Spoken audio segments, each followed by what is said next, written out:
Hello, Northside baseball viewers, and welcome back to another video with Brandon and I. We are here to talk about our newest additions to the Cubs team. Unfortunately, we have some good news. Well, fortunately and unfortunately, we have good news and bad news to talk about to our new players. One is Michael Soroka, who two Yeah. innings into him being on the Cubs team has already gotten an injury. So he's really fitting into the Cubs bullpen, I guess.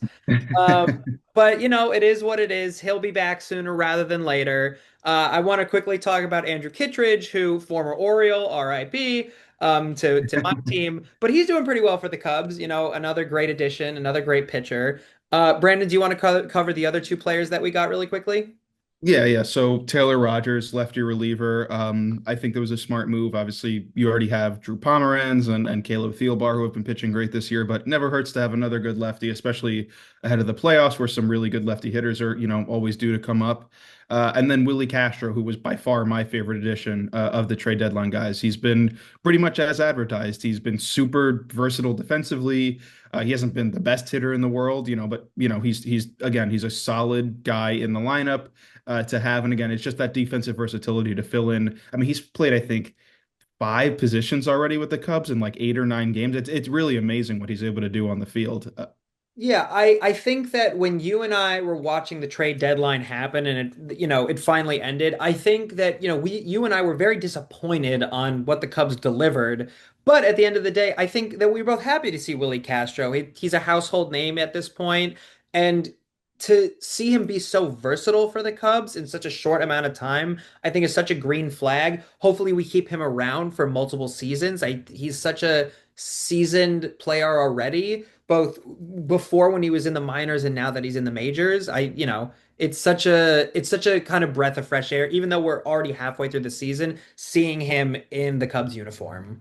Yeah, no, he was for months, it felt like sort of targeted as like the perfect guy for this Cubs team, right? It just made sense. The Cubs had a really bad bench early in the year. I mean, Vidal Brujan was a mess. Gage Workman was a mess.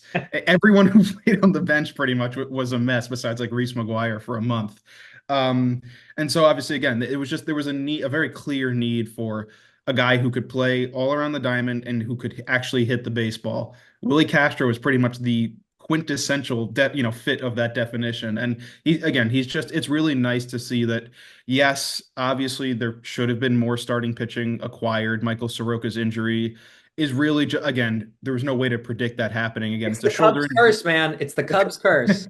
It's a shoulder injury. Who knows if or when he'll come back this season? Hopefully, it sounds like it might be sooner rather than later, but we'll see. But again, Willie Castro was the move I think that needed to be made. It was made, and it's been really positive to see him. But like you said, moving on from him, as you said in the bullpen, those two additions that the Cubs made, I think, have been really underrated because of how disappointing the Soroka addition was.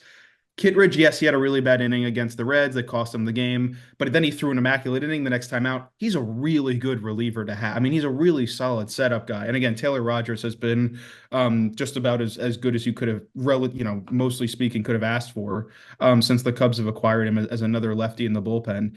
I think it's really interesting this year that the Cubs bullpen is very old.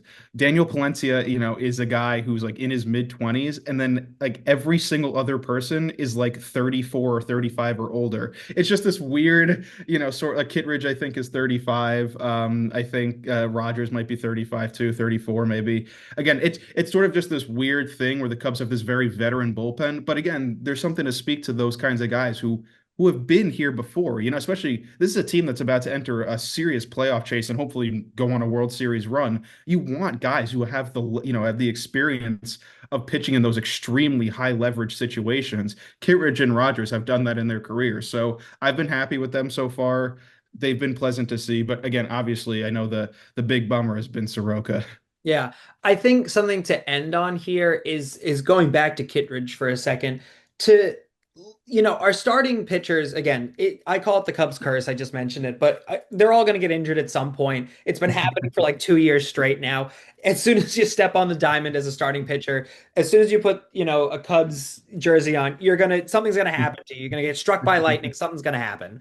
But what I will say with Kittredge, and you could say it about Rogers too, is that where the wheels kind of fall off as well is near the end, the final few innings, because we could be leading by maybe like 4 runs, and then like the other team catches up. So to have a good defensive, back few pitchers, that's what the Cubs needed. Let's not, I don't want to say shit on the starting pitchers, but we needed some defense as well when it came to our relievers as well. So Mhm. I would say again, should have the Cubs picked up more pitchers? Absolutely. They should have done a lot more things during the trade deadline, but we're past the trade deadline at this point. It's old Mhm. news. So I think what they did was right. Our players are doing very well so far. Like you said, I think that Michael will come back very soon. In theory, I'm no doctor, but the injury shouldn't be too bad. I think he'll be back before the end of the season.